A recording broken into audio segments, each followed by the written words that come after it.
మేమైతే అన్ని వదులుకున్నాం కదా, మాకున్న ఆస్తిని మాకున్న అన్నిటినీ వదిలిపెట్టుకుని నేను వెంబడిస్తున్నాం కదా అని చెప్పి పేతురు అడిగితే అక్కడ దేవుడు ఏమంటున్నాడు, నా సువార్త నిమిత్తము, నా రాజ్యము నిమిత్తము, ఏంటా నా నిమిత్తము, సువార్త నిమిత్తము ఇంటినైనను, అన్నదమ్ములైనను, అక్క చెల్లెలనైనను, తల్లిదండ్రులైనను, పిల్లలైనను, భూములనైనను ఏదైనా సరే విడిచిన వాడు ఇప్పుడు ఇహమందు అంటే ఈ లోకంలో హింసలతో పాటు 100 ఇండ్లను, అన్నదమ్ములను, అక్క చెల్లెలను, తల్లులను, పిల్లలను, భూములను రాబోవు లోకమందు నిత్య జీవమును పొందునని మీతో చెప్తున్నాను. అంటే ఈరోజు ఒక 2 అక్కల్ని, ఒక 2 తమ్ములను కోల్పోతే పరలోకంలో 100 అన్నదమ్ములు, అక్క చెల్లెలు. ఇక్కడ తాత్కాలిక తల్లిదండ్రులను దేవుని నిమిత్తం దూరం పెడితే అక్కడ అనేకమైన తల్లులు. ఇక్కడ లోక సంబంధంగా ఒక 2-3 పిల్లలను మనం విడిచిపెట్టి దేవుని సేవ కోసం మనం ముందుకు వెళ్తే అక్కడ పరలోకంలో 100 పిల్లలు. అంటే ఎవరు వాళ్ళు?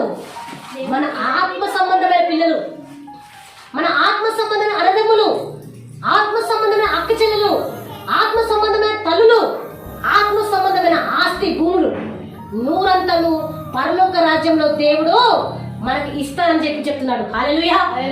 ఇక్కడ మన భూలోకంలో ఒక ఎకరము దేవుడి కోసం ధ్యానం చేస్తే అక్కడ 100 ఎకరాలు నీకు.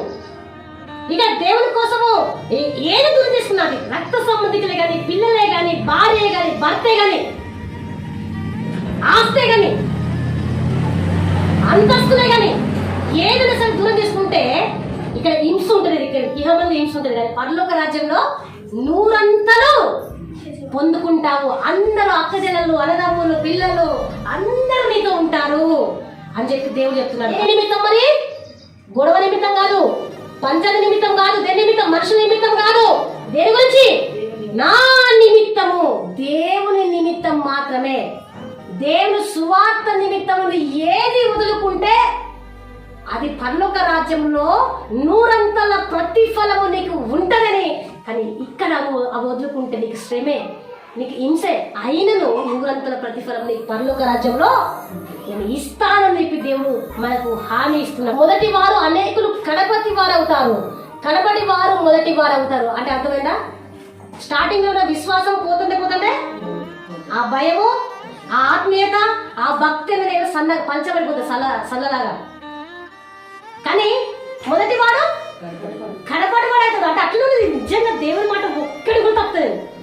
మొదట్లో విశ్వాసం, భక్తి ఇప్పుడు లేదు.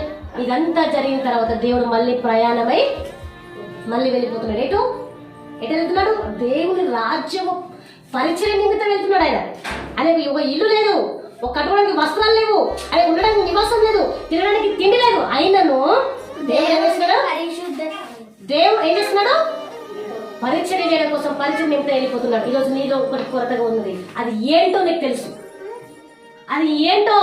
దేవునికి నీ మనస్సు దూరంగా ఉన్నదా? దేవునికి నీ ప్రార్థన దూరంగా ఉన్నదా? దేవునికి నీ విశ్వాసము కొరతగా ఉన్నదా? లేదా నీలో లోబడని మనస్సు ఉన్నదా? లేదా విధేయత చూపించని మనసు ఉన్నదా? లేదా దేవుడు అంటే భయము కొరతగా ఉన్నదా? చెప్పు, ఏది కొరతగా ఉన్నది? ధనవంతుడికి అయితే ఏది కొరతగా ఉన్నది? మనసు కొరతగా ఉన్నది. ఆ బిడ్డకి అమ్మి ఇచ్చిరా, నన్ను వెంబడించు అంటే ఆ లోపలి మనసున్నది. ఆస్తిని వదిలిపెట్టుకోని మనసు కొరతగా ఉన్నది నాకు. ఈరోజు నీకు కూడా ఒకటి కొరతగా ఉన్నది. ఆ కొరతను ఏంటంటే నువ్వు సరి చేసుకోవాలి.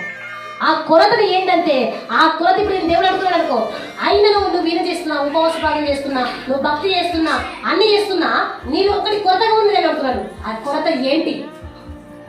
ఆ కొరత ఏంటి అన్నది మనం ఖచ్చితంగా ఏం చేయాలి? తెలుసుకోవాలి. ఆ తెలుసుకున్న దాన్ని సరి చేసుకుంటూ మనం ముందుకు వెళ్ళాలి. హల్లెలూయా. దేవుడి కొద్ది మాటలు దీవించి ఆశల నుంచి ఫలింపజేసి బద్దలు గాక. ఆమేన్.